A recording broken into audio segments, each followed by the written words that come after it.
수석님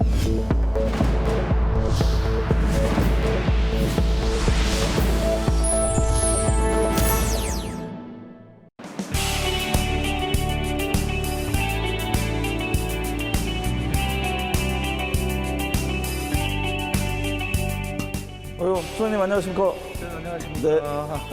추석 잘 지내셨습니까? 네, 추석연휴 잘 보내셨어요? 아, 예. 코로나19로 사실 국민들이 많이 힘들잖아요. 아, 예, 그렇습니다. 민심은 어떻게 들으셨어요? 늘 죄송하지요. 네. 정말 좀 더 잘했어야 되는데, 또 다른 어떤 나라보다 백신 접종률이 좀 높아지고 있는데, 네, 70% 넘었잖아요. 그렇습니다. 예. 빨리 팬데믹을 그렇게 해서 벗어나게 되면 우리가 또 다른 또 희망도 드릴 수 있지 않을까 이런 생각 가지고 있습니다. 네. 민심 수석이라는 각오로 국민과의 눈높이를 맞추겠다. 박수현 국민소통수석, 제19대 국회의원, 문재인 정부 초대 청와대 대변인, 정치적 균형감과 검증된 소통 능력을 바탕으로 정부의 국정 운영을 쉽고 정확하게 전달. 최근 치열한 차기 대선 전국에서 청와대는 확고한 정치적 중립을 선언했는데 정당끼리야 여러 가지 말들을 주고받을 수는 있지만 거기에 대해서 청와대가 평가하는 것은 옳지 않습니다. 박수현 수석이 본 문재인 정부 집중 분석합니다. 문재인 대통령이 임기 1년을 앞두고 박수현 국민소통수석을 임명했을 때 국민과 진심 어린 소통을 해보겠다는 의지라는 호평이 이어졌습니다.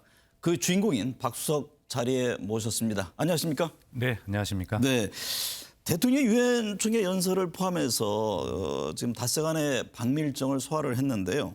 종전선언도 제안을 했고 이번 방미의 성과는 어떤 겁니까? 예, 유엔 총회에 임기 5년 연속 참석을 하게 되는 기록을 세우셨거든요. 역대 대통령들께서 보통 1회 내지는 2회 참석을 해오셨는데 좀 이례적인 일이죠. 임기 5년 내내 긴박했던 한반도 평화 관련된 그런 상황들, 이런 상황들을 유엔 총회라는 국제 무대를 통해서 대통령은 10분 아주 활용하는 그런 성과를 거두었다 이렇게 평가할 수 있겠습니다. 네, 문 대통령 그 종전선언 제안에 대해서 미 국방부가 종전선언 가능성에 대한 논의가 열려 있다. 곧바로 화답을 했습니다. 그렇습니다. 그래서 그럼 이게 사전에 미국과 조율과 공감 속에 천명한 것인지 그게 참 궁금합니다. 예, 한번 국민께서도 한번 돌아보시면 이 종전선언이라고 하는 것은 이번이 처음 한 것이 아니고요. 대개 한 뭐 두세 차례 계속 해왔던 것이고 네. 그 종전선언에 참여하는 당사자 주체로서 남북미 또는 남북미 중 이렇게 계속 언급을 해 오셨습니다. 네. 그런데 이번에 이제 특별하게 중국이 포함된 것처럼 이렇게 인식을 하시는 경향들이 있던데요. 아마 그것은 아마 특별하게 한반도 평화라고 하는 이 마지막 기회에 중국이 어떤 역할을 좀 확실하게 좀 해주기를 바라는 뭐 그러한 염원이 포함된 것이 아닐까 저는 개인적으로 생각을 하고요. 네.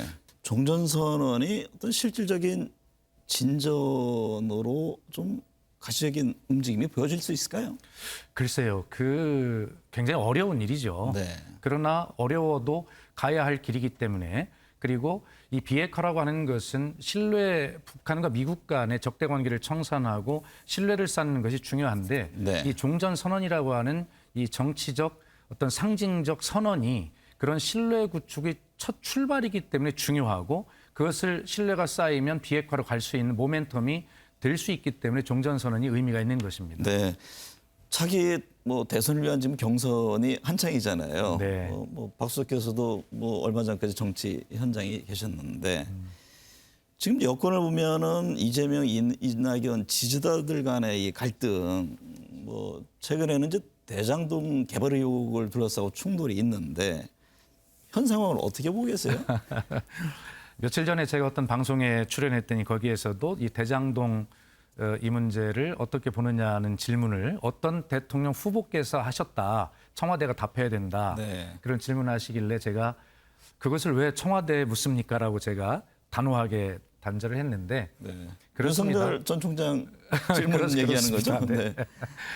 그런데 예, 물론 청와대가 뭐 아무리 정치적 중립을 이야기하지만 그런 어떤 정치의 흐름에 무관심할 수는 없겠죠. 그러나 중립을 지키기 위해서 노력해야 하는 것이 청와대고 청와대 참모의 입장이기 때문에 구체적으로 그런 말씀에 대해서 답하는 것이 적절치 않다라고 하는 것은 뭐 앵커께서도 답변을 예상하셨으리라 생각을 합니다.